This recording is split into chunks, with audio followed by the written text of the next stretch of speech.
أعوذ بالله من الشيطان الرجيم. بسم الله الرحمن الرحيم. ألف لام ميم.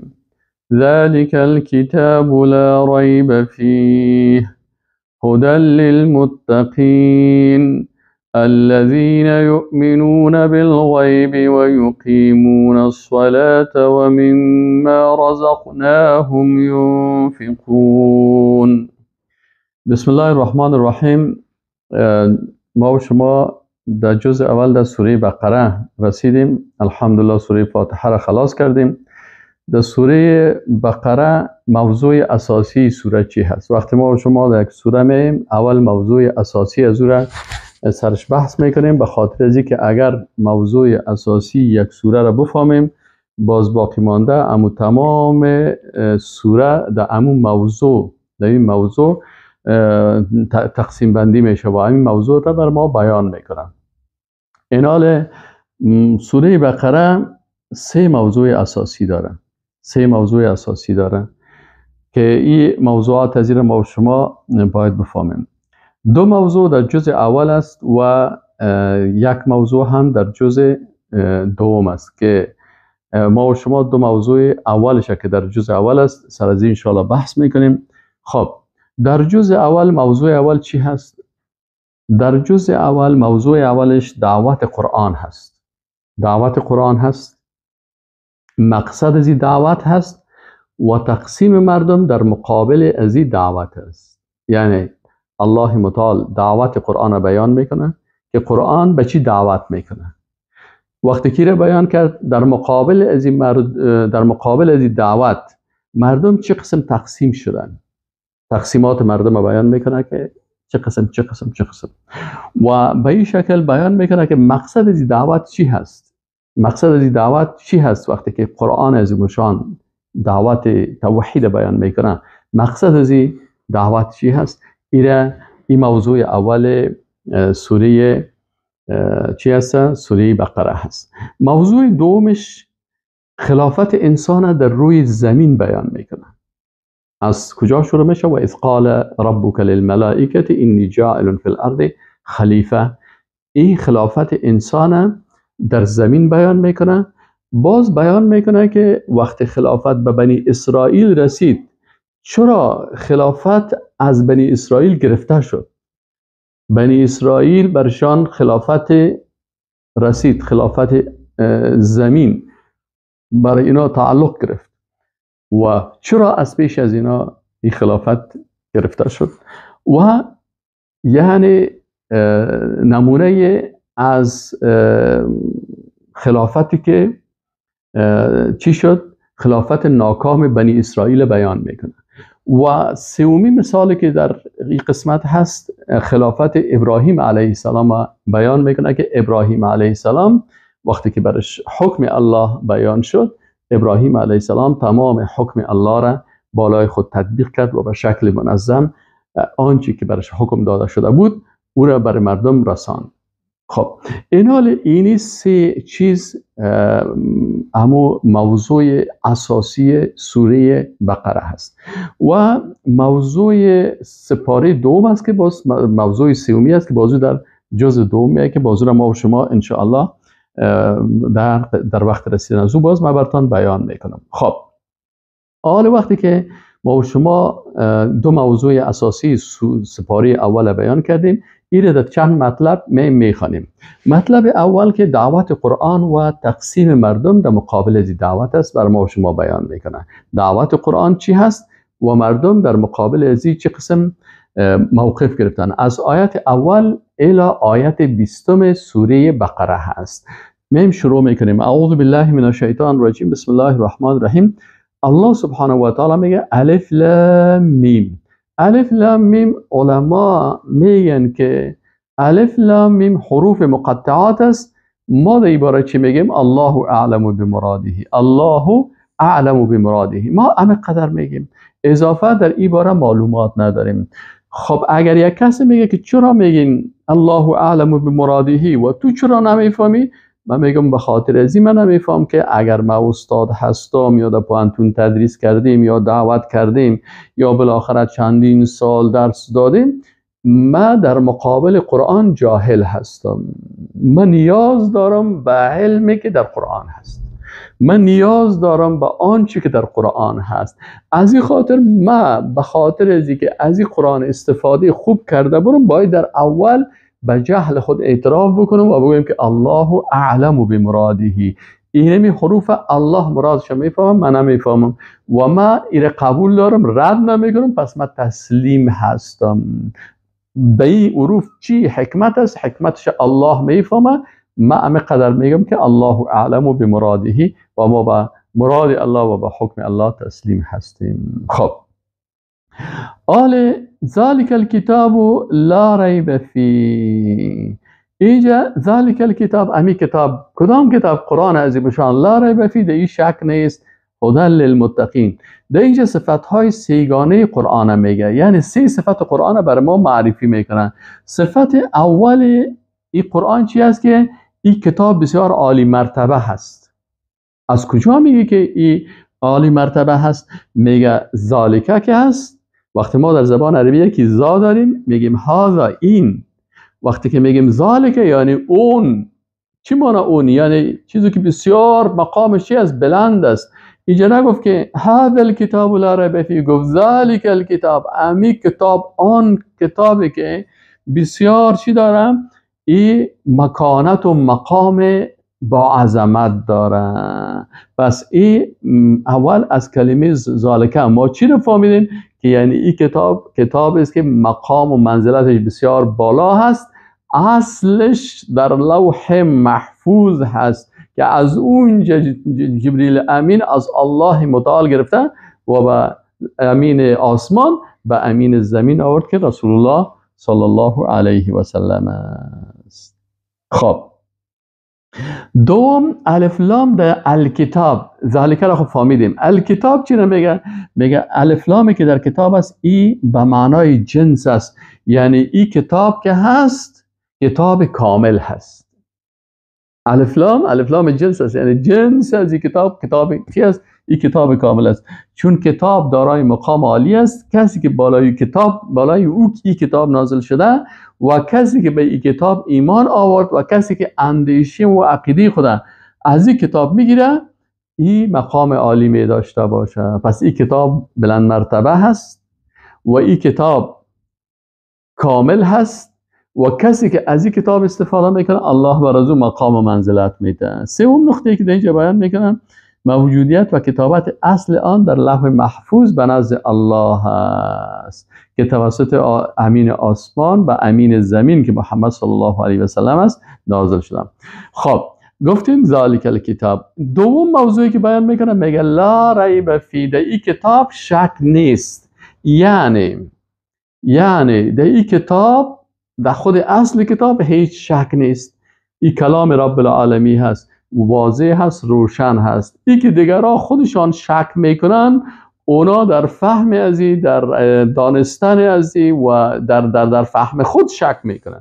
اکثر شما همی انسان هایی که مثلا باور ندارن با قرآن و باور ندارن با دین، اینا رو که ببینید اکثرا اگر از قرآن گپ میزنن و از الله و از پیغمبر از اینا گپ میزنن، اینا انتقاداتشان کلشان سر چی هست؟ سر از امو فهم غلط خودشان است. خودش غلط فهمیده، امو فهم غلط خود انتقاد کرده میره. شما خوب دقیق شنیدید این نقطه. من یک وقت میخواستم که جواب از یارا بگویم، یعنی جواب همین کسایی که باور ندارن، میدیدم که اینا چند مشکل دارن، مشکلات اخلاقی و مشکلات ادبی و مشکلات اکادمیک و مشکلات علمی بیایشان یک طرف بگذارن. اصل مشکلشان مشکل فکری از اینا در چی هست؟ که اینا قرآن نقد نمیکنن. که اگر اینا بیان مثلا بگن که قرآن مثلا ما در اینی جای قرآن که الله گفته هست اینی قسم ما این نقد میکنم، او امو فهم غلط خود نقد میکنه. خودش غلط فهمیده، باز پس میخیزه امو فهم غلط خود نقد میکنه و میگه که این غلط است، این غلط. بله، آنچه که تو میگی غلط فهمیدی، امو غلط تو غلط است برای تو و غلط هم هست. اگر میخوایی که تو هدایت شوی، باید آنچه که قرآن میگه ایره به شکل واقعیش باید بفهمیم. پس صفت دوم قرآن در این آیه چی شد؟ که ذالک الکتاب لا ریب فیه. در این قرآن شک نیست. هیچ. صفت سوم قرآن عظیم شان چی است؟ قرآن کتاب ساینس است، کتاب تاریخ است، کتاب جغرافیا است، کتاب چی هست؟ میگه این کتاب هدایت است. در قرآن هدایت است. بله، مثال هایی که در قرآن میته، از این مثال هایش یک انجینیر استفاده کرده میتونه، یک دکتر استفاده کرده میتونه، یک زبانشناس استفاده کرده میتونه، یک ساینسدان استفاده کرده میتونه، لکن این کتاب هدایت است. گروه گل کردی بس پس روشن نکردیم. پس این فهمیدیم که قرآن عظیم شان کتاب هدایت است. آل مردم در قسمت قرآن تقسیم بندی شدن. تقسیمات مردم در مورد قرآن عظیم شان، با نزول قرآن عظیم شان مردم تقسیم شدن. چند تقسیم شدن؟ 3 تقسیم شدن. چند تقسیم؟ 3 تقسیم. مردم های طیب، خبیث، اخبث. طیب پاک، خبیث کافر ویدین و اخبث منافق. اینجا آل برای ما و شما آیات قرآن میگه که مردم در این قسمت به 3 بخش تقسیم شده. آل قسم اول انسان های طیب هستند. خب ما میخوایم که صفات انسان های، یعنی قرآن عظیم شان برای ما بیان میکنه که این صفات انسان های پاک است، کوشش کنی صفات داشته باشیم. این صفات انسان های خبیث است، کوشش کو که در صفات ها اگر هستی خدا بکش در صفات ها داخل نباشی. سومش صفات انسان های اخبث است که منافقین است، صفاتشان بیان میکنه که اینی صفاتشان است، اینی علاماتشان است، کوشش کو که منافق از این صفات بشناسیم و خودت این صفات در وجودت نداشته باشیم. پس اینجا قسمت اول وقتی که هدایت قرآن هدایت از برای کی هست؟ هدی للمتقین. اول قرآن عظیم شان هدایت از برای کی؟ برای متقیان. صفت اولشان متقیان است. انسان متقی کسی که از تمامی زشتی های فکری، زشتی های قلبی، زشتی های زبانی، زشتی های بدنی، زشتی های مالی، زشتی های قانونی خود وقایع میکنن. این متقی میگن. متقی کی هست؟ الله متعال معرفی میکنه که صفت انسان های طیب موحده در 6 صفت بیان کرده. کسایی که خدا وقایع کردن، وقتی که وقایع کردن از چی وقایع کردن؟ از امراض فکری خدا وقایع کردن، از امراض قلبی خدا وقایع کردن، از امراض بدنی خدا وقایع کردن، از امراض زبانی، زبان بسیار خوب و پاک و عفیف دارن، در زبانشان دشنام و بد و گپا نیست، از این چیزها خدا وقایع کردن. همچنان در مال خود در حلال استفاده میکنن مطابق حکم الله، در چیزی که نادرست است و غلط است از این خدا وقایع کردن. و اینمی قسم قانونی که قانون و شریعت الهی سوره قبول میکنن و از قوانین غلطی که نفسانی و زاده نفس و خواهشات و تکبر و تعصبات است از این خدا حفظ میکنن. پس این انسان متقی توسط قرآن عظیم شان هدایت میشن که اینا موحدین واقعی هستند. چند صفتشان بیان شده؟ 6 صفت دارن. صفت اولشان چی است؟ الذين يؤمنون بالغیب. اول صفتشان ایمان به غیب است. دوم صفتشان چی است؟ ای عبادت فکری و قلبی هست. یؤمنون بالغیب، قلبش و فکرش این جور کرده. الذين يؤمنون بالغیب. این کسی که میخواد که انسان با تقوا باشه، تا وقتی که ایمان به غیب نداشته باشه ای با تقوا شدن نمیتونه. کسایی که همیشه میخوان که مثلا برای هر چیز دلیل مادی داشته باشه، تنها محسوسات معقولات در نظر میگیره، این هدایت نیست. هدایت کسی هست که با فوق حس و عقل که وحی الهی است با او چی داشته باشه؟ به ایمان داشته باشه. این صفت اول متقی است. الذين يؤمنون بالغیب و یقیمون الصلاة. دیگه از صفتشان چی است؟ یقیمون الصلاة. صلات ممثل عبادات بدنی هست، یعنی تمام عبادات های بدنی را این انجام میده. چرا؟ این از حقوق توحید است. اگر شما موحد هستین، حق توحید است که اوامر الله را انجام بدین و از نواهی خدا دور بسازین. صفت سومش چی هست؟ عبادت مالی هست. و مما رزقناهم ينفقون. از آنچه که الله میگه ما بر از اینا رزق دادیم از او نفقه میکنن، یعنی در آنچه که الله برش اجازه داده مصرف میکنن. اسراف نمیکنن، تبذیر نمیکنن. اسراف چی است؟ زیاده روی در حلال. تبذیر چی است؟ مصرف مال در حرام. نه تبذیر میکنن نه ایره میکنن. و بخیلی هم تقدیر اصطلاحات اقتصادی قرآنی هست. اصطلاحات اقتصادی قرآن چی رو میگه؟ انفاق، مصرف کردن در راه الله. تبذیر، زیاده روی در حلال. چیز اسراف، زیاده روی در حلال، تبذیر مصرف مال در حرام و تقدیر بخیلی کردن در نفقه فامیل و اولاد خود بخیلی کردن، اینا باز تقدیر میگن. این اصطلاحات باید بفهمیم. اینا الله متعال بر ما معرفی کرد الذين يؤمنون بالغیب و یقیمون الصلاة و مما رزقناهم ينفقون والذین یؤمنون بما انزل الیک و ما انزل من قبلک. دیگه صفتشان چی است؟ که یؤمنون بما انزل الیک، اینا با وحی جلی و خفی یعنی قرآن و سنت به اردوی از انزل الیک گفتن. اینا انزل الیک تنها قرآن نیست، سنت هم است. چرا؟ رسول الله صلی الله علیه و سلم در آیات قرآن برش گفته میشه که و ما و چی هست بر پیغمبر صلی الله علیه و سلم الله متعال میگه و ما ینطق عن الهوى ان هو الا وحی یوحى. پس آن چیزی که پیغمبر میگه بالایش وحی است. وقتی که پیغمبر میگه که نماز صبح چند رکعت بخواین، پیشین چند رکعت بخواین، از دل خود نمیگه و ما ینطق عن الهوى ان هو الا وحی، وحی بالایش میشه. این وحی چی میگن؟ خفی میگن. پس انسان‌های متقی کسایی هستن، مؤمنین موحدینی که به وحی جلی و خفی، به قرآن و سنت، به اردویش ایمان دارن. چرا؟ اردویش انزل الیک هست و رسول الله صلی الله علیه و سلم اردویش نازل شده است. اینا اگر یک تعداد میگه ما قرآنی هستیم و ما احادیث قبول نداریم، برشان میگیم شما به آیات قرآن شما کافر شدین. چرا؟ شما به ما انزل الیک باور ندارین. چون بر رسول صلی الله علیه و سلم تنها قرآن عظیم الشان نازل نشده. وقتی که برش میگه و ما ینطق عن الهوى ان هو الا وحی یوحى، وقتی پیغمبر صلی الله علیه و سلم در مسئله دینی صحبت میکنه بالایش وحی میشه که بر میگه که زکات چقدر هست. مثلا الله گفته و آتوا زکات، زکات بده. رسول الله صلی الله علیه و سلم میگه که شطور اینقدر زکاتش است، از این حیوانات اینقدر است، از طلا اینقدر است، از نقره اینقدر است. این کلش رسول الله صلی. از کجا میگه رسول الله صلی الله علیه و سلم؟ آیا همون پیغمبر امی و ناخوان نبود که مشهور بودن به نام امیین؟ بله بود، ولی این علم بزرگ از کجا کرد که مقدار کلش از ذره ذره بیان میکنه و ما ینطق عن الهوى ان هو الا وحی یوحى. پس صفت چهارم چی است؟ والذین یؤمنون بما انزل الیک. صفت پنجم چی است؟ و ایمان به پیامبران و به کتاب‌های قبلی. و آنچه خب صفت پنجم که به پیغمبر الیک، سعی کن از الیک چی رو یاد میگیریم؟ این صفت دیگه است. والذین یؤمنون بما انزل، به ما انزل خو ایمان داره. الیک، از الیک چی میشه؟ یعنی ایمان به خود شخص پیغمبر.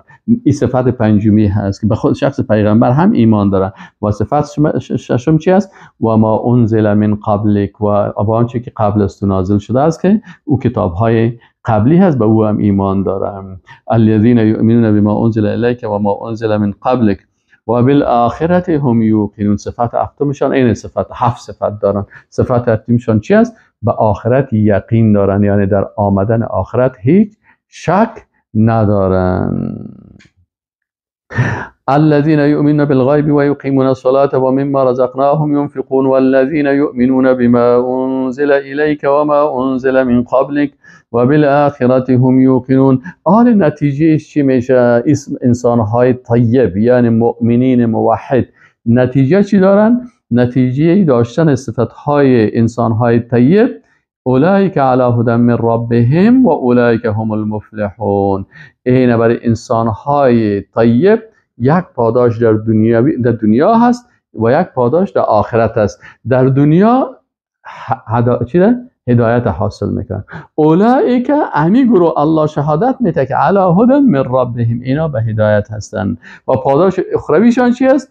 انسانهای طیب مفلحین هستن. سعادت دنیا هم برشان حاصل شد و سعادت آخرت هم حاصل شد. خب قسم اول فهمیدیم، حالا میایم در قسم دوم. در قسم دوم الله متعال انسانهای خبیث معرفی میکنه، یعنی کافرایی که به اساس ظلم و تجاوز و تعدی و تکبر و تعصب، اینا قلبهایشان در آیت دیگه قرآن میگه کلا بل ران علی قلوبهم، یعنی قلبهای از اینا را زنگ زد، قلبشان سیاه شد. چی معنی؟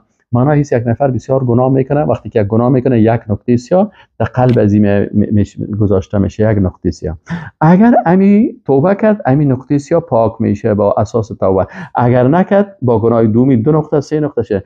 این حال بعضی کسا هست که با گناه و با ظلم و با جنایت زیاد و تکبر و تعصب این قلب از کاملا کلا بل ران علی قلوبهم، بالای قلب های از اینا این مهر به خاطر چی گذاشته شده؟ ما کانوا یعملون. این الله متعال میگه ان الذين كفروا، یقینا کسانی که کافر شدن، سواء علیهم، برابر از بر از اینا، انذرتهم، اینا را بترسانی، ام لم تنذرهم، یا نترسانی، لا یؤمنون، ایمان نمیارن. چرا ایمان نمیارن؟ چرا؟ یا صفات بسیار خطرناک دارن. اول صفتشان این هست که اینا کفر اختیار کردن، به شکل تعصبی و تکبری اختیار کردن. برشان حق بگویم قبول نمیکنه، که نگویی هم قبول نمیکنه. دیده باشین بسیار برای یک کس، مثلا همین درس توحیده برای یک انسان مسلمان ببر، این انسان ایره میشنوه و قناعت میکنه و در چشماش قطرات اشک جاری میشه. اما پیش از کافر متعصب وقتی که ببری یک داتا دشنام میدید، یک داتا بدم میگه و ردم میکنه. چی میگه شاعر؟ میگه باران که در لطافت طبعش خلاف نیست، در دشت لاله روید و در شورهزار خس. باران هم یک باران است، لکن در دشت میبینی که گلهای لالمه، در شورهزار وقتی که بینی خس و خاشاک است. اینا استفاده نمیکنن. چرا کسایی که کافر شدن، کفر تعصب و کفر تکبر و کفر غرور، اینا میگه اینا را بترسانی یا نترسانی، لا یؤمنون. چرا؟ به خاطر ازی که اینا به اساس ای که زیاد تعصب و تکبر و گناه کردن، قلب از اینا سیاه شد، الله متعال ختم کرد بالای از اینا، مهر نهاد. چرا؟ الله غنی هست از عالمین، احتیاج برای کسی است. وقتی کسی زیاد کفر بکنه، الله متعال بیخیر کل راه ها را با سرش بند میکنه. ختم الله علی قلوبهم، بر قلب هایشان مهر نهاده شده، و علی سمعهم، به گوشایشان هم مهر نهاده شده، و علی ابصارهم، به چشمایشان هم پرده هست. کل چی است؟ کل از این موانعی است که این حق نمیبینه، قلبش درک نمیکنه حق، گوشش حق نمیشنوه، باطل خوب شنیده میره باطل، و چشمش هم حق نمیبینن. ولهم عذاب عظیم، برشان نتیجه چی است؟ نتیجه از اینکه جزای دنیاییشان چی است؟ مهر شدن در قلب هاست، و جزای اخروی چی است؟ که عذاب دردناک است. حالا قسم سوم الله متعال معرفی میکنه. قسم سوم کدام مردم هست؟ میگه انسان‌های اخبث منافقین هستند. منافقین کدام مردم هستند؟ میگه این است که این صفات دارن، منافقه بشناسین. و من الناس من یقول آمنا بالله و بالیوم الاخر و ما هم بمؤمنین. صفات اول منافقین ادعای ایمان دروغی است. وقتی که میگه ما ایمان آوردیم به الله و به یوم آخرت، الله میگه دروغ میگن، اینا مؤمن نیستن. صفت دوم منافق چی است؟ فریبکاری هست. یخادعون الله، فریبکاری میکنن با الله و الذین آمنوا، با کسایی که ایمان آوردن، و ما یخدعون، و اینا فریبکاری نمیکنن الا مگر انفسهم، با نفسهایشان، و ما یشعرون، اینا میگه حتی امو شعور حیوانی را هم ندارن. یک حیوان امون نفع و ضرر خدا خوب میفهمه، اینا حتی امون نفس، حتی امون شعور ایوانی، عقل خلاص شده، حتی امون شعور هم ندارن. این صفت دومشان فریبکاری. صفت سوم منافق چی است؟ قلبی بسیار مریض دارن. فی قلوبهم مرض فزادهم الله مرضا. اینا قلبشان قلب مادی رو نمیگیم، قلب معنوی از چی است؟ مریض است، مرض نفاق، مرض درویی، مرض کفر. فزادهم الله مرض، الله هنوز مرضش زیاد میکنه. ولهم عذاب علیم بما كانوا یکذبون، برشان عذاب دردناک است به سبب کذبشان. صفت چهارمشان چی هست؟ صفت چهار منافق با وجود از اینکه مفسد است، ادعا میکنه که من صالح نه بلکه من مصلح هستم. یکی صالح است، یکی مصلح. صالح کسی است که خودش خوب آدم است، مصلح او است که دیگران را دعوت میکنه به حق. یا با چی میگن؟ و اذا قیل لهم لا تفسدوا فی الارض، وقتی بر از این منافق بگویی که شما فساد نکنید در زمین، قالوا، میگوین انما نحن مصلحون، یقینا که ما با یقین مصلح هستیم، فاسد خو نیستیم، مفسد خو نیستیم، حتی صالح هم که از اون که بالاتر مصلح هستیم. الله متعال میگه خب الا انهم، صفت پنجمشان چی است؟ بیخبری و جهل از اینمی جنایاتشان. الا انهم هم المفسدون، الله میگه آگاه باشین که اینا فسادکار هستن، ولکن لا یشعرون، ولکن جاهل هستن، از امی جهل خود ای شعور ندارن. صفت ششم منافق چی است؟ مسلمان ها را به جهل و بیدانشی چی میکنن؟ متهم میکنن. خودش بیدانش، خودش جاهل است، لکن مؤمنه چی میگن؟ که اینا جاهل هستن. و اذا قیل لهم آمنوا کما آمن الناس، وقتی برشان گفته میشه که ایمان بیارین مثل که انسان ها دیگه ایمان آوردن، مسلمان ها، قالو میگه انؤمن کما آمن السفهاء. این دیگه صفات منافق است که مؤمنین به سفاهت و بیعقلی و جهل و حماقت توصیف میکنن.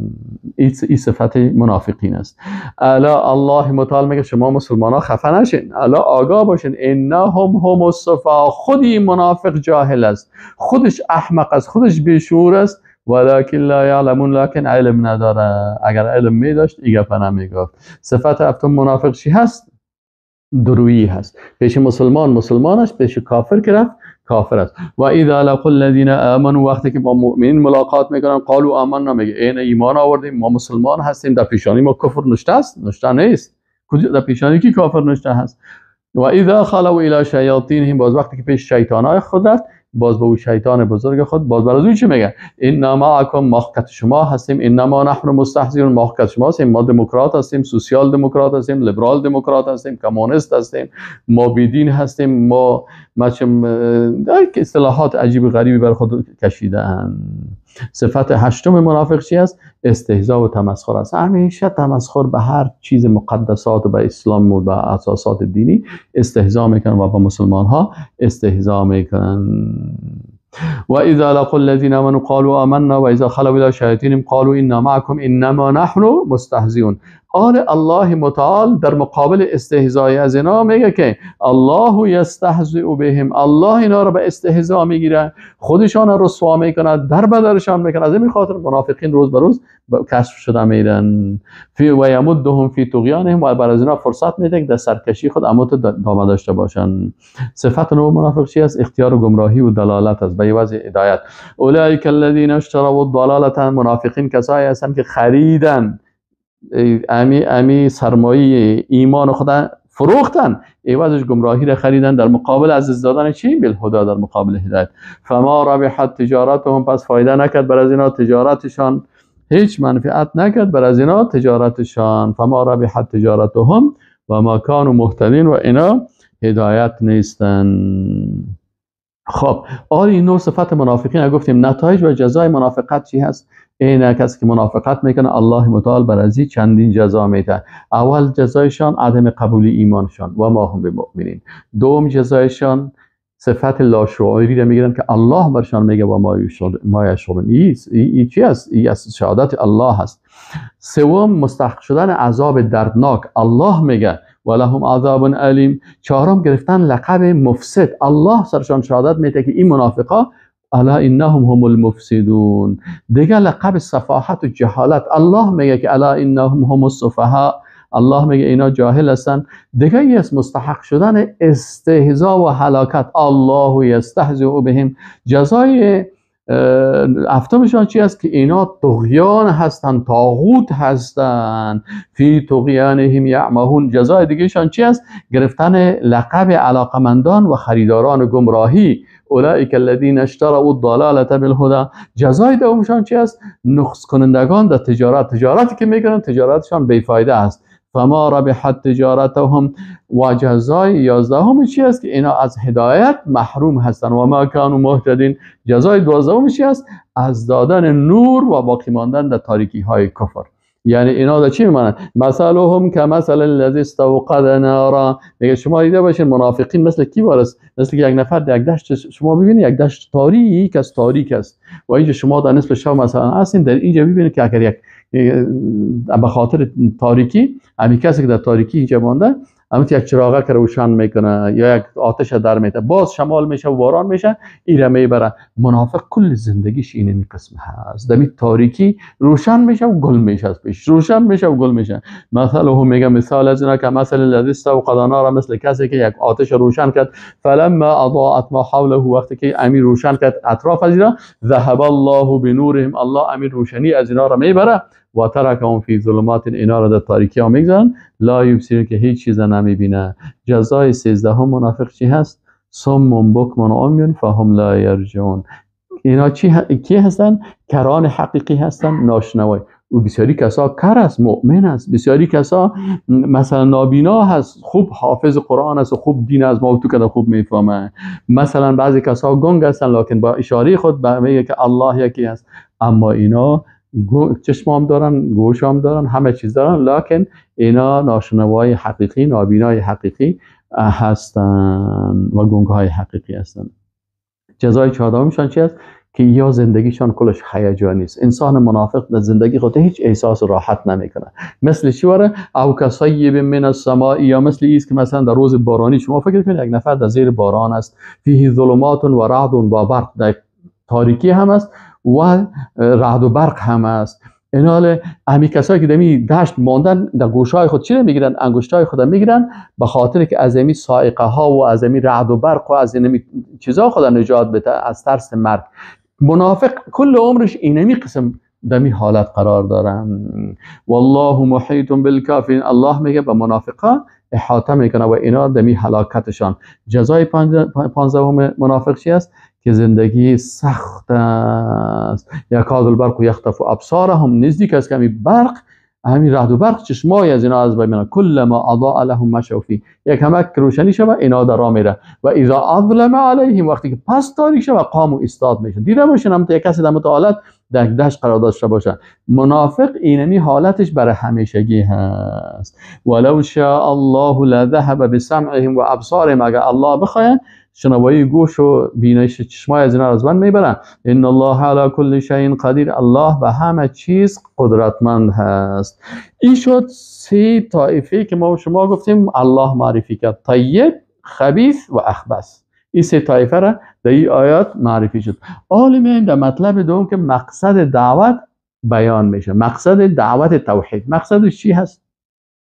از آیت 21 الی آیت 29 الله متعال معرفی میکنه. چه قسم؟ موضوع اول توحید و دلایل از او. مثلا الله متعال میگه که توحید بیان میکنه چی است؟ اعوذ بالله من الشیطان الرجیم، یا ایها الناس اعبدوا ربکم. ای مردم، خطاب جهانی هست و کل بشریت، که شما بیاین توحید عبادت قبول بکنین، عبادت بکنین ربتان را. دلایلش چی است؟ الذی خلقکم، او ذاتی که شما را خلق کرد، والذین من قبلکم، و کسایی که قبل از شما بود، لعلکم تتقون. این چند دلیل گفت؟ 5 دلیل. خلقت شما، خلقت انسانهای قبلی. باز از اون میگه که دیگه چی میگه؟ باز میگه الذی جعل لكم الارض فراشا والسماء بناء وانزل من السماء ماء فاخرج به من الثمرات رزقا لكم. این او ذاتی که گردانید زمینه مثل فرش، آسمان مثل سقف، و انزل من السماء ما، از آسمان آب نازل کرد، فاخرج به من الثمرات رزقا لكم، میوه هایی که از این ثمرات شما میگیرین، میوه هایی که از میگه این رزق شماست. فلا تجعلوا لله اندادا وانتم تعلمون، پس برای الله شریک نگیرین در حالی که شما میفهمین. حالا اینجا ما شما دیدیم که چند دلیل گفت. خلقت شما 1 دلیل، خلقت انسانهای قبلی 2 دلیل، گردانیدن زمین مثل فرش 3 دلیل، گردانیدن آسمان مثل بنا 4 دلیل، نازل نمودن آب و بیرون کردن ثمرات، این 5 دلیل الله متعال در اینجا میگه به خاطر توحید. دوم موضوع رد شرک است. وقتی که الله متعال توحید بیان کرد، شرک رد میکنه. چی میگم؟ فلا تجعلوا لله اندادا وانتم تعلمون، برای الله شریک ها نسازه. انداد ند چی نمیگه؟ که ضد یک کس باشه. یعنی برای الله سبحانه و تعالی فرزند، پسر، شریک، مانند، ضد این چیزا رو به الله نگردانین که اگر شما است. و موضوع دوم که در اینجا اثبات صدق رسالت است. الله متعال در آیات بعدی صدق رسالت چه قضیه بیان میکنه؟ اول چالش میده که امیر رسالت رسول الله صلی الله علیه و سلم که قرآن و سنت هست، قرآن عظیم الشان بر عظیم مردم ها میگه که خواب برشان چالش میده که و این کنتم فی ریب، اگر شما در شک هستین، مما انزلنا علی عبدنا، مما نزلنا علی عبدنا، از آنچه که ما نازل کردیم بالای بنده ما، فاتو به صورت مثله، بیارین یک سوره. شما خب میگین ما بسیار عرب های فصیح هستیم و بلیغ هستیم. الله متعال بر ازنا چالش میده که بیارین یک سوره مثل از این.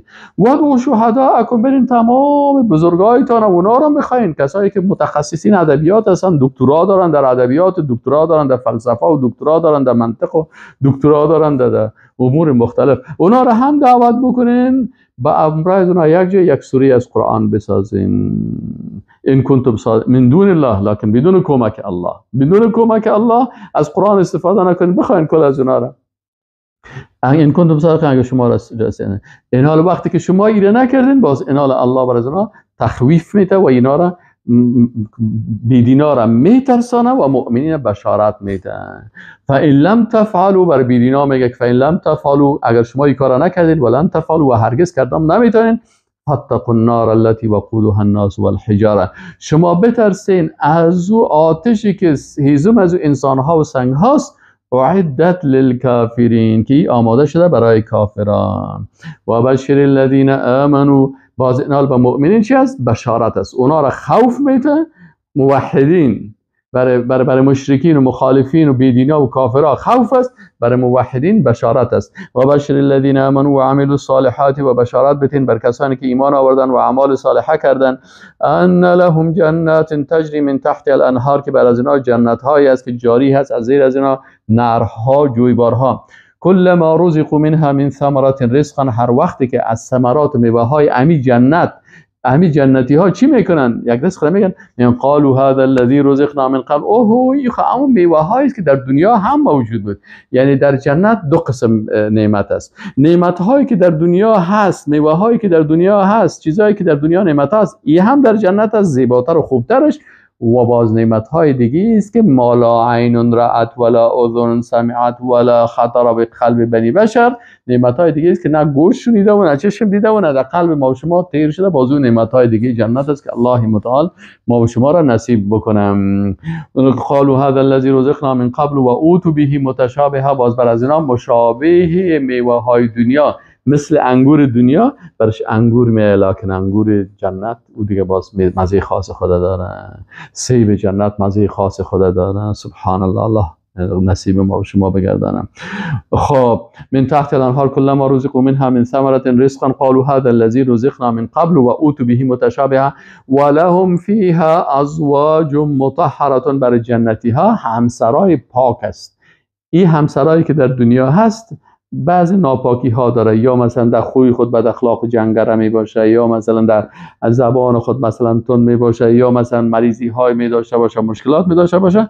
برای جنتی ها همسرای می باشه که اونا پاک هستن، از تمام عیب ها پاک می باشن.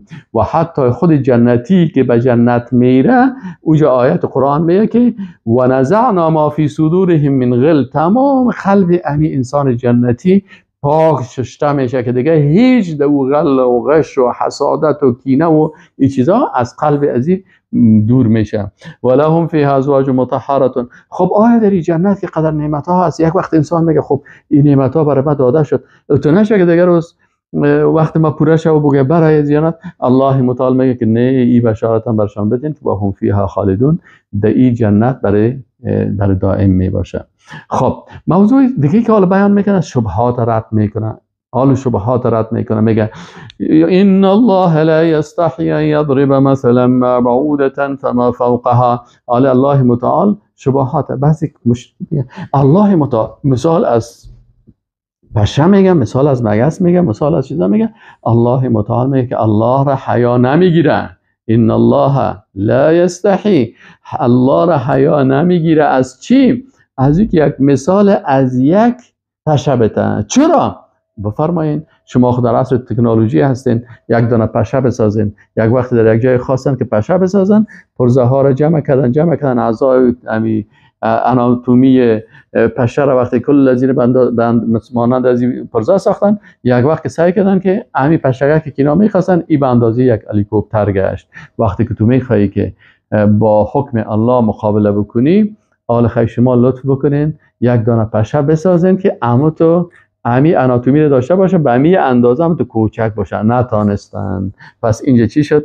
الله متعال میگه که ما بعودتا، شما ببینید آناتومی و فیزیولوژی پشه یک دفعه مطالعه بکنین از نگاه ساینسی و تکنولوژی، بعد از اون میفهمین. یا الله مثال از پشه میگه فما فوقها، یا بزرگتر از این پشه هم مخلوق الله هست. اگر از آسمان و زمین و سیارات و از اینا گپ میزنن، اینا هم مخلوقات الله هست. لکن فرق در چی هست؟ الله متعال میگه که وقتی که مثال ها بیان میشه، فاما الذين آمنوا، کسانی که ایمان دارن، فیعلمون میفهمن انه الحق من ربهم، که این حق است از جانب پروردگارشان است. و اما الذين كفروا، اما کسانی که کافر شدن، فیقولون ماذا اراد الله بهذا مثلا، اینا چی است؟ کفار دیگه همیشه اینمی چی است؟ قیل و قال هست. ماذا اراد الله بهذا مثلا، الله به این مثالا چی میخوان؟ الله متعال میگه یضل به کثیرا و یهدی به کثیرا، با این مثال ها بسیار مردم چی میکنه؟ الله گمراه میکنه و با این مثال ها بسیار مردم ها را هدایت میکنه. و ما یضل به الا الفاسقین، در این گمراه نمیشن مگر فاسقان. آل چی هستن؟ بیان میکنه اعتراض امی فاسقا را، که فاسقا کدام مردم هستن که اعتراض میگن؟ الذين، کسایی هستن که ینقضون عهد الله من بعد میثاقه، که اینا میشکنن عهد الله را بعد از عمو عهد کردن. و یقطعون ما امر الله به ان یوصل، و قطع میکنن آنچه که الله امر کرده که را وصل بکنن. و یفسدون فی الارض، و در زمین فساد میکنن. اولئک هم الخاسرون. موضوع سوم که است نعمت خلقت الله متعال بیان میکنه که 4 چیز است. کدام چیز است؟ اول نعمت خلقت اولی هست، که دوم نعمت خلقت دومی. خلقت اولی کیف تکفرون بالله و کنتم امواتا فاحیاکم، شما خیش نبودین، مثل مرده ها بودین، این نعمت الله است که شما را زنده کرد. به این نعمت متوجه شوین. ثم یمیتکم، باز خبر میرسه که مرد فلانی نمیمورین، به چشمتان میبینین. ثم یحییکم، باز نعمت دومی است که شما را دوباره زنده میکنه. ثم الیه ترجعون، باز شما به سوی الله رجوع میکنین. خب سوم نعمت خلقت اشیای عالم بیان میکنه و نعمت خلقت آسمان ها را بیان میکنه. اشیای عالم چه قسم الله خلق کرد؟ هو الذی خلق لكم ما فی الارض جمیعا، تمام چیزها را الله بر شما خلق کرد. ثم استوى الى السماء، باز الله متعال استوا کرد بر آسمان، توجه کرد به طرف آسمان. فسواهن 7 سماوات، بازی 7 آسمان الله متعال خلق کرد. و هو بكل شیء علیم، به هر چیزی الله متعال عالم هست. این مسائل بود که ما شما گفتیم که موضوع اولی سوره بقره بود. حال موضوع دومی سوره بقره که هست چی هست؟ موضوع دومیش خلافت انسان در زمین هست. در اینجا از 3 خلافت صحبت میشه. خلافت ابتدایی آدم علیه السلام است. دوم خلافت بنی اسرائیل هست و عیب‌هایی که بنی اسرائیل از خلافت سقوط کردن و خلافت کامیاب ابراهیم علیه السلام در جزء اول. این 3 خلافت بیان میشه. اول که از در خلافت آدم علیه السلام من حیث تجربه آموزشی و تمهیدی، آدم علیه السلام من حیث خلیفه الله خلق کرد. انسانها من حیث مسئولین خلافت در زمین، انسانها را الله قرار داد. الله متعال برای ملائکه چی گفت؟ اعوذ بالله من الشیطان الرجیم و اذ قال ربک، و هنگامی که رب تو گفت للملائکه، برای ملائکه، انی جاعل، ما خلق کننده هستم فی الارض، در زمین خلیفه را خلق میکنم. خلیفه کی است که حکم الله را در زمین الله مطابق دستور الله ای تطبیق میکنه. پس الله متعال گفت خلق ما میکنم. قالوا اتجعل فیها ما یفسد فیها و یسفک الدماء، ملائکه گفتن که یا الله، آیا تو کسایی را خلق میکنی که اینا خو الله متعال بر از اینا خبر داده که مخلوقی را که خلق میکنه این نفس داره و این کسی است که در زمین میتونه که خلافت زمین حکم الله را در زمین الله تطبیق بکنه. ملائکه از این انسان بخش مثبتش توجه نکردن، بخش منفیش چی بود؟ گفت که اینا وقتی که نفس داشته باشن یفسدوا فیها، فساد میکنن در زمین، و یسفک الدماء، و خون میریزانن. یا الله اگر عبادت باشه نحن نسبح بحمدک، ما به حمد تو تسبیح میگیم، یعنی میگیم که تمام صفات کمال مربوط الله هست. و نقدس لک، و از تمامی عیبهات را پاک میدانیم. قال الله متعال گفت انی اعلم ما لا تعلمون، ما میدانم آنچه که شما نمیفهمید. نقطه دومی که اینجا بیان میکنه تعلیم آدم علیه السلام برای آماده شدن به حمل امیر رسالت. آل رسالت است، رسالت خلافت است. کی باید را حمل بکنه؟ آدم علیه السلام. این آدم علیه السلام که خلق شد، این باید کی تعلیم بکنه تا این آماده شود که این مسئولیت به دوش بگیره، من حیث مسئول در زمین خلافت الله را چی کنه؟ تطبیق بکنه. الله متعال برای تعلیم میده. اینجا در آیت قرآن چی میگه؟ وعلم آدم الاسماء كلها. الله متعال تعلیم داد برای آدم علیه السلام تمامی نامها را، ثم عرضهم علی الملائکه. آنچه را که برای آدم علیه السلام یاد داده که آدم علیه السلام از ظرفیت خلیفه بودن ازیره در زمین، این صاحب ظرفیت میسازن. کپیسیتی بیلدینگ یعنی ظرفیت سازی. ایره ظرفیت سازی کرد آدم علیه السلام. چه قسم الله ظرفیت سازی میکنه؟ ایره ظرفیت میده که این مسئولیت خلافت در زمین برداره. اینجا بسیار گپ دقیق است، باید متوجه باشین. برای آدم علیه السلام چیزهایی رو یاد میده که ظرفیت عالی آدم علیه السلام نشان میده. امیره الله متعال از ملائکه پرسان میکنه. وعلم آدم الاسماء كلها ثم عرضهم على الملائکه. بازی پیشکش کرد برای ملائکه. فقال انبئونی باسماء هؤلاء ان کنتم صادقین. شما امین نامها را بفرمایین. آنچه که برای اصطلاحات است، نامها هست، چیزهایی که است اصطلاحات.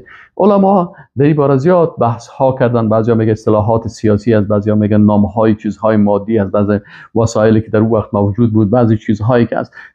تمام از اینا شامل است. خلاصه چیزهایی را که ملائکه نمیدانستن. متوجه هستین؟ چیزهایی را که ملائکه نمیدانستن. اگر مثلا چیزهایی که در اینجا وجود داره و ملائکه میدانن، اون خو چیز نیست. چیزهایی را برای آدم علیه السلام یاد داد که ظرفیت شخصیتی آدم علیه السلام را در تطبیق خلافت در روی زمین و تحمل این مسئولیت برای ملائکه نشان بده. الله متعال برای تعلیم داد و باز برای ملائکه گفت که وعلم آدم الاسماء، و تعلیم داد برای آدم علیه السلام نامها را کلها، تمامی را. کلها یعنی تمامی آنچه که ضرورت است برای برداشت این مسئولیت. ثم عرضهم علی الملائکه. باز پیش کرد برای ملائکه که وقتی من برای آدم تعیین تکلیف کردم، برای آدم تعیین تکلیف کردم و مکلفیت از خلافت در زمین ساختم و برای اولاد از اینا، اینی ظرفیت داره و اینی علمیت و اینی دانش و اینی فهم داره. میبینین ارزش فهم و دانش. فقال انبئونی. الله متعال گفت آل خبر بتین شما از آنچه که برای ما تعلیم دادیم، به اسماء هؤلاء، به نام این چیزها، این کنتم صادقین، اگر شما راستگو هستین. قالوا سبحانك. ملائکه گفتن یا الله پاکی است بر تو را، بسیار بالا بستن. ملائکه معصوم هستن. لا علم لنا، ما علم نداریم، الا ما علمتنا، مگر آنچه که تو برای ما علم دادی. انک انت العلیم الحکیم. یقینا که یا الله تو علیم هستی، بسیار عالم هستی که از تمام امور با صفت لطیفت، از چیزهای نازک با صفت خبیرت از کل چیز خبر هستی. العلیم یعنی وقتی که صفت علیم الله گفته میشه، یعنی ذاتی که خبیر است، لطیف است، شهید هست، رقیب است. این کلش در صفت علیم الله به شکل عام که وقتی که علیم گفته میشه کل از داخل میشه.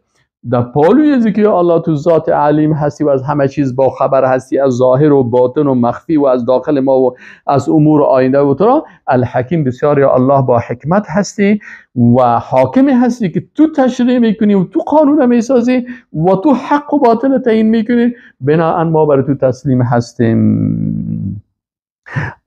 ظرفیت آدم علیه السلام و شخصیت علمی هزیره که تحمل مسئولیت خلافت زمین بگیره، آلی با انبیاء برشان چی میکنن؟ نشان میتن. قال یا آدم. الله متعال با آدم علیه السلام گفت که یا آدم علیه السلام انبئهم باسمائهم. آن چیزی را که اینا نمیفهمند تو برشان خبر بده. فلما انبأهم. وقتی که آدم علیه السلام آنچه را که الله برش آموخته هست که این انسان چه قسم در زمین خلافت الله را تطبیق میکنه، و چه قسم حکم الله رو در زمین الله تطبیق میکنن و چه چیزهایی برای عزیز ضرورت است. وقتی که این ضرورت ها را تمام نام ها و تمام چیزهایی که از اینا و اصطلاحات و یارا کلش میگه، قال الم اقل لكم، برای ملائکه الله متعال میگه من بر شما نگفته بودم که اینی اعلم غیب السماوات والارض، ما عالم غیب آسمان ها و زمین هستم. این انسان، این آدم ظرفیت از این داره که در زمین ما احکام مرا مطابق اوامر ما تطبیق بکنم. و اعلم ما تبدون و ما کنتم تکتمون، و ما بسیار عالم هستم آنچه که شما آشکار میکنید و آنچه که شما میپوشانید. اینال حصول مقام خلافت با احترام ملائکه. آل ملائکه فهمیدن که ارزش از این دارن. آل کل ملائکه باید چی کنن؟ کل از اینا به خلیفی که در زمین آل تعیین میشه بر ازی باید چی کنن؟ کل از اینا احترام بکنن که این مقام خلافت بر ازی تسلیم شد. آل شما کلتان بر ازی چی کنن؟ احترام بکنین. او وقت سجده چی بود؟ سجده احترام بود. بازی سجده احترام در مثلا در شریعت یوسف علیه السلام، در شریعت یعقوب علیه السلام، در شریعت های دیگه بود. در شریعت رسول الله صلی الله علیه و سلم سجده احترام ای منسوخ شد و ختم شد. حالا فقط سجده برای الله هست. لکن در او شریعت ها چی بود؟ سجده احترام بود. الله متعال میگه برای خلیفه زمین که ظرفیتش شما فهمیدین و علمیت شما فهمیدین، دانش شما فهمیدین، تمام ارزشمندی از فهمیدین، حالا شما برای اینا چی کنین؟ احترام بکنین. و اذ قلنا للملائکه اسجدوا لآدم، باز بر آدم علیه السلام بر ملائکه گفتیم که کلتون بر از خلیفه که در زمین هست که این مسند خلافت میگیره و در زمین میباشه و خلافت الله رو در زمین الله تطبیق میکنه، پس اینجا بر از احترام بکنین. فسجد اسجدوا لآدم فسجدوا کل از اینا ملائکه سجده کردن الا ابلیس. ابلیس جن بود، ملک نبود، لکن خدا در بین ملائکه داخل کرده بود. آل خطاب بر از هم میشد. تمام از اینا که بود بر از اینا گفته شد که شما سجده بکنین. اینجا ابلیس چی مشکل داشت؟ حسادت داشت، معصوم نبود. حسادت داشت، تکبر داشت، غرور داشت. انسان حسود، مخلوق حسود و متکبر که بسیار مغرور باشه و متکبر باشه، این مثل ابلیس و بالاخره روزی از روزها کافر میشه، منحرف میشه. ابا و استکبر، ابلیس سجده نکرد. ابا و استکبر، ابا ورزید از حکم الله در مقابل امر الله. الله گفت حالا تو چی میکنی که آدم کی هست، از چه قصد؟ بر تو گفته شد که حکم الله هست. حکم الله هست که اینمی آدم در زمین الله امی مکلفیت بگیره. این ابا ورزید از حکم الله و تکبر کرد و استکبر و تکبر کرد. و کان من الکافرین، این از جمله کافرها بود. الله میفهمید که این مخلوق فریبکار است، دروغگوی است، خود در بین ملائکه داخل کرده، لکن این کافر است. الله مشناختیره. مثل که بسیاری کسا را مثلا ما و شما 20 سال پیش بسیار برش احترام میکردیم، اما وقتی که زمانه تغییر کرد دیدیم که بالاخره همون کسی را که ما بسیار ملائکه حساب میکردیم او از شیطان هم کده بدتر شد. ما و شما به چشم خود میبینیم. خب آل الله متعال آدم علیه السلام تربیت بیشتر میکنه که باید دشمن خود بشناسه، جنگ فکری دشمن بشناسه، امتحاناتی که سر از ایره بشناسه. آل زمین خود نه پوانتون است، نه دانشگاه هست، نه مدرسه هست. بناهن جنت نخستین دانشگاه و پوهنتون و مدرسه هست. برای کی؟ برای آدم علیه السلام و برای بیبی حوا. برای چی؟ به خاطر از اینکه در اینجا اینا امتحانات ببینن، سختی ها را ببینن، مشکلات ببینن که چی وضعیت است، تا اینا درک بکنن که باز وقتی من در مسند خلافت در زمین میشینن، باز اینجا اینا بفهمن که دشمن کی هست، نیرنگ های دشمن چی هست، امتحانات چه قسم است، از این امتحانات خلاص شدن چی هست. این کل الله بر از اینا تعلیم میده. الله متعال میگه و قلنا یا آدم اسکن انت و زوجک الجنه، گفتیم ای آدم علیه السلام خودت با همسرت خانمت در جنت باشین. و کلا منها رغدا حیث شئتما، از این بخورین، بسیار فراخ است، چقدر میوه ها و نعمت های جنت است، این بخورین در هر جای جنت که خواستین. خب امتحان هم است. میبینید آل تربیت چه قسم میشن؟ تربیت بدون امتحان میشه. کدام پانتون شما دیدین که پانتون باشه یا مدرسه باشه و در اونجا امتحان نباشه؟ نه، در امتحان معلوم میشه اینجا باید امتحان است. آل آدم علیه السلام برش امتحان تربیه میده. ولا تقربا هذه الشجره، به این درخت نزدیک نشین، فتکونا من الظالمین، باز شما از جمله ظالما، کسایی که بر نفس خود ظلم کردن.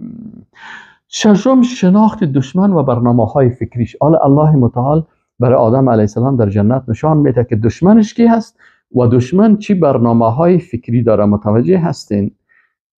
قرآن چقدر زیبا هست و چقدر برای ما و شما چقدر کتاب دانش است و فهم است و چقدر انسان از این لذت میبره.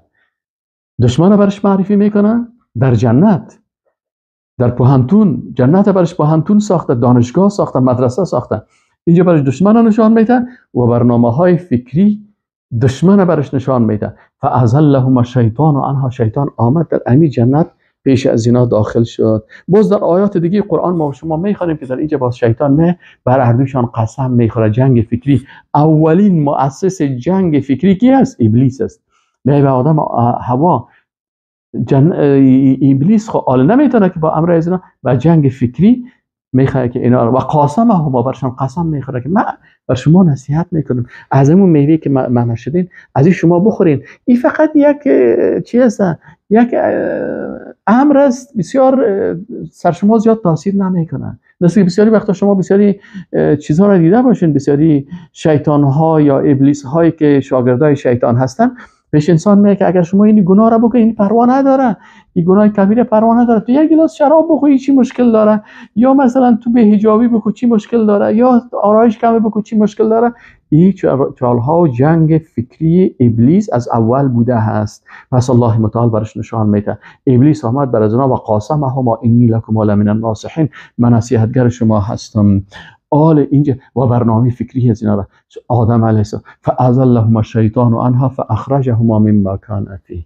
این از شیطان با جنگ فکریش اینا را لغزان، اینا رفتن از اون چیزی که مثلا فکر بکنید، تصور بکنید 1000 قسم میوه در مقابل شما باشه، یک میوه بگی از این یک میوه یک نخوری، از اون یک درخت یک چیزا از این نخور. خب 999 میوه هست، این چیزا هست.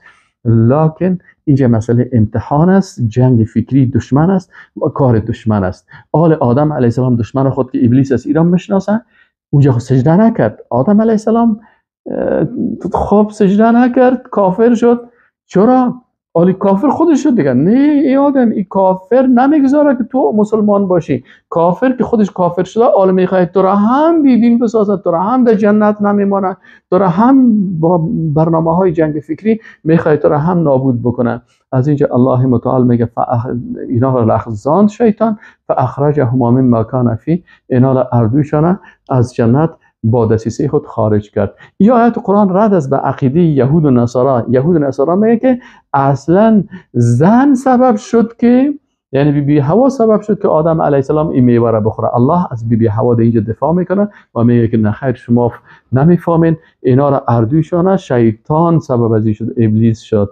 و قل نهبطوا بعضکم لبعض عدو. الله متعال میگه این دشمنا را شناختین، حال پایین شن بعضتان بر بعض دیگه‌تان دشمن باشین. ولکم فی الارض مستقر و متاع الی حین، جای استقرار شما در زمین است و شما متاع میگیرین در زمین تا یک مدتی. آدم علیه السلام وقتی که دشمن شناخت، اسالیب جنگ فکری دشمن شناخت، وسایلی که انسان گمراه میسازه و این هم فهمید که اگر یک نفر یک امر الله را، یک نهی الله را ایره مشکنانه چقدر خطرناک است. کل این چیزها را آدم علیه السلام وقتی کل از اینا را شناخت، آل آدم علیه السلام سرتیفیکیت گرفته، شهادتنامه را که در جنت عالمیه در زمین پایین میشه به خاطر تطبیق خلافت الله در زمین الله. آل آدم علیه السلام آل خواهد پیشش یک لغزش شد. خب ایره خود شیطان لغزاندشان، شیطان آمد برشان مکارگیری کرد. اینا مخلوقات جدید هستن، از بسیاری برنامه ها نمیفهمیدن. دو محصل در پوهنتون از پیششان این تو یک لغزش میشه. آلی چی کنن؟ فتلقى آدم من ربه، الله ذات رحمان رحیم است، طریق توبه را برای انسان یاد میده. فتلقى، پس یاد گرفت آدم علیه السلام. چی را یاد گرفت؟ من ربه، از ربش. کلمات دیگه، کلماتی را که او کلمات بخوانی الله پس بالای تو توبه تو را قبول میکنه و رحمت خدا بالای تو نازل میکنه. اینجا چی است؟ فتاب علیه، الله رحمت کرد، دیگه درس توبه را برش داد، برگشته آدم علیه السلام و بیبی حوا توبه کردن، گفتن ربنا ظلمنا انفسنا و ان لم تغفر لنا و ترحمنا لنکونن من الخاسرین. این کی برشان یاد داد؟ الله برشان یاد داد. به اساس چی؟ به اساس رحمت خود، چون یا در مرحله آموزش هستن و تعلیم هستن، برشان این تعلیم هم شد. پس آدم علیه السلام یاد گرفت، تلقی یاد گرفت، این کلمات از پروردگارش اردویشان باز گفتن. فتاب علیه، الله توبهش قبول کرد. انه هو التواب الرحیم، یقینا که الله بسیار پذیرنده توبه هست و بسیار مهربان است. این حال برش چی رو تعلیم میدن؟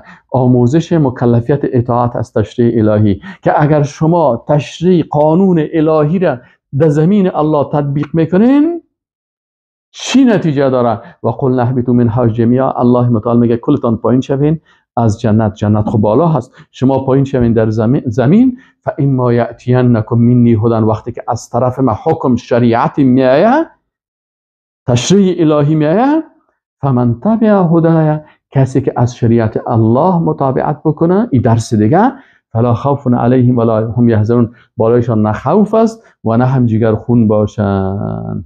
اما اگر کسی قوانین طواغیت را پیروی کرد و قوانین نفسانی را تطبیق کرد و حکم الله را تطبیق نکرد، این چی میشه؟ والذین کفروا و کذبوا بآیاتنا اولئک اصحاب النار هم فیها خالدون. کسایی که کافر شدن و تکذیب کردن به آیات ما، اینا اصحاب اهل دوزخ هستن و اونا طاغوت و پیروای طاغوت کلشان در کجا می باشن؟ در دوزخ.